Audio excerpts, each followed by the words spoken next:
ಮೈಸೂರಿನ ಕೃಷ್ಣರಾಜ ವಿಧಾನಸಭಾ ಕ್ಷೇತ್ರದ ವಾರ್ಡ್ ನಂಬರ್ 65ರ ವಲಯ ಕಚೇರಿ 2ರ ವ್ಯಾಪ್ತಿಯ ಮಾನಂದವಾಡಿ ರಸ್ತೆಯ ಕೇಂದ್ರೀಯ ರೇಷ್ಮೆ ಸಂಶೋಧನೆ ಇಲಾಖೆಯ ಎದುರು ಬಡಾವಣೆಯ ಮುಖ್ಯ ಹಾಗೂ ಅಡ್ಡ ರಸ್ತೆ ಹಾಗೂ ಚರಂಡಿ ಅಭಿವೃದ್ಧಿಪಡಿಸುವ ಕಾಮಗಾರಿ ಅಂದಾಜು ಮೊತ್ತ ರೂಪಾಯಿ 199.73 ಲಕ್ಷಗಳಿಗೆ ಕೃಷ್ಣರಾಜ ವಿಧಾನಸಭಾ ಕ್ಷೇತ್ರದ ಶಾಸಕರಾದ ಟಿಎಸ್ ಶ್ರೀವತ್ಸರವರು ಭೂಮಿ ಪೂಜೆಯನ್ನ ನೆರವೇರಿಸಿದ್ದಾರೆ. ಈ ಸಂದರ್ಭದಲ್ಲಿ ಮೈಸೂರು ಮಹಾನಗರ ಪಾಲಿಕೆಯ ಮಾಜಿ ಸದಸ್ಯೆ ಗೀತಾ ಯೋಗಾನಂದ ಹಾಗೂ ಬಿಜೆಪಿ ಮುಖಂಡರುಗಳಾದ ಎನ್ ಪ್ರದೀಪ್ ಕುಮಾರ್, ಕಿಶೋರ್, ಆದಿತ್ಯ ಇನ್ನು ಮುಂತಾದವರು ಭಾಗಿಯಾಗಿದ್ದರು.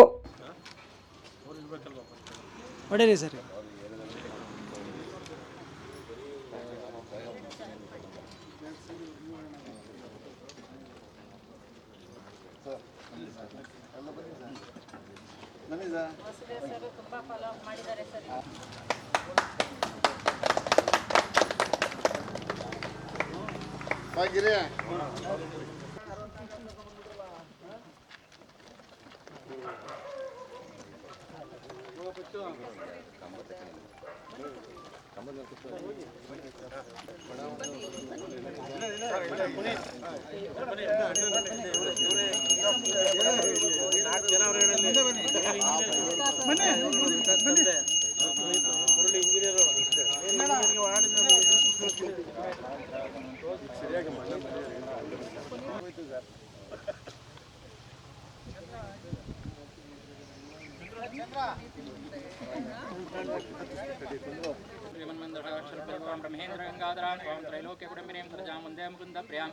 सिद्धलक्ष्मीर्मोक्षलक्ष्मीर्जयलक्ष्मी दर्शदेशलक्ष्मीर्लक्ष्मी च प्रसन्ना भवसर्वदा महालक्ष्मी च विद्महे विष्णुपते धीमहि तन्नो लक्ष्मी प्रचोदयात् आवाहिता भूवरहस्त्वं देवताभ्योर्मः वेदोक्त मंत्रपुष्पाणिं समर्पयामि.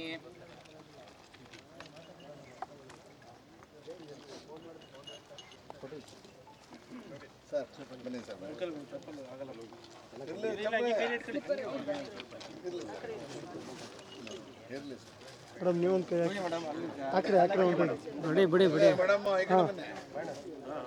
ಬೆಂಕಿ ಇದೆ ನೋಡ್ಕೊಂಡು. Thank you. ಎತ್ಕೊಳ್ಳಿ ಎಲ್ಲ ಹೊಡೀರಿ ಮೇಡಮ್ ಹುಷಾರು. ಮುಂದೆ ಈ ಕಡೆ ಬನ್ನಿ, ತೊಳೆ ಬನ್ನಿ, ಎಲ್ಲರೂ ಮಾಡಿ. ಒಟ್ಟು ಇವತ್ತು ವಲಯ 2ರ ಏನು ನಮ್ಮದು ಕಾರ್ಪೊರೇಷನ್ ವಲಯ 2 ಏನು ಬರುತ್ತೆ ಅದರ ಕೈ ಕೆಳಗೆ ಬರುವಂಥ 4-5 ಕಡೆ ನಾವು ಗುದ್ಲಿ ಪೂಜೆಯನ್ನು ಮಾಡ್ತಾಯಿದ್ದೀವಿ.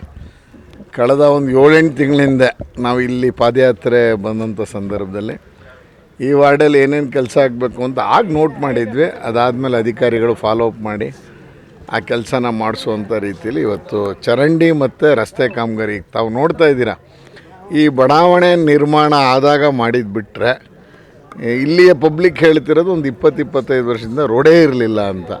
ಈಗ ನಾವು ನಿಂತಿರೋ ರೋಡು ನಾವು ಹೋದ ಸಲ ಗುದ್ಲಿ ಪೂಜೆ ಆದಾಗ ಮಾಡಿಸಿದಂಥದ್ದು ಕಳೆದ ಒಂದು 3 ತಿಂಗಳಿಂದ. ಈ ಭಾಗದಲ್ಲಿ 5 ರಸ್ತೆಗಳ ಅಭಿವೃದ್ಧಿ ಮತ್ತು ಚರಂಡಿ ಅಭಿವೃದ್ಧಿಗೆ ತೊಗೊಂಡಿದ್ದೀವಿ. ಒಟ್ಟು 2 ಕೋಟಿ ರೂಪಾಯಿನ ಈ ಜಾಗದಲ್ಲಿ ನಾವು BSNL ಕಚೇರಿ ಹತ್ರ ತೊಗೋತಾ ಇದ್ದೀವಿ. ಹಾಗೆ